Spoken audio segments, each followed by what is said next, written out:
ദൈവം നമുക്ക് അനുകൂലം. റോമാലേഖനം 8-31 വാക്യമാണ് നാം ചിന്തിക്കുന്നത്. നമ്മുടെ ജീവിതയാത്രയിൽ ഇന്നലകളിൽ അനുകൂലമായിരുന്നവർ ഇന്ന് പ്രതികൂലമാകും. ഇന്ന് പ്രതികൂലമായിരുന്നവർ നാളെ അനുകൂലമാകും.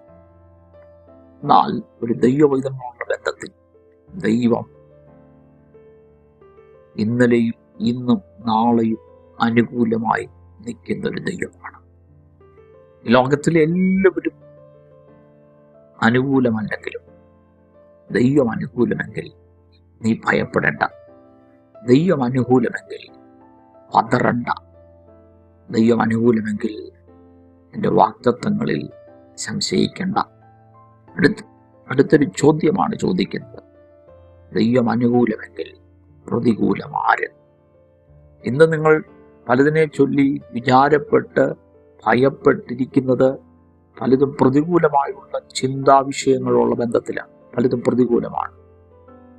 ചിലപ്പോൾ നിങ്ങളുടെ ഓഫീസ്, നിങ്ങളുടെ ബിസിനസ്, ജീവിതത്തിൻ്റെ പല സാഹചര്യങ്ങളിൽ എല്ലാം പ്രതികൂലമാണെന്നുള്ള അതായിരിക്കും നിങ്ങളുടെ മുമ്പിൽ നിൽക്കുന്നത്.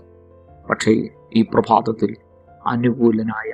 അനുകൂലമായി നിൽക്കുന്ന ഒരു ദൈവത്തെ കാണാൻ ദൈവം സകലതും സാധ്യമാക്കി തരും. കർത്താവേ, ദൈവം അനുകൂലമെന്ന് ഞാൻ അറിയുന്നു.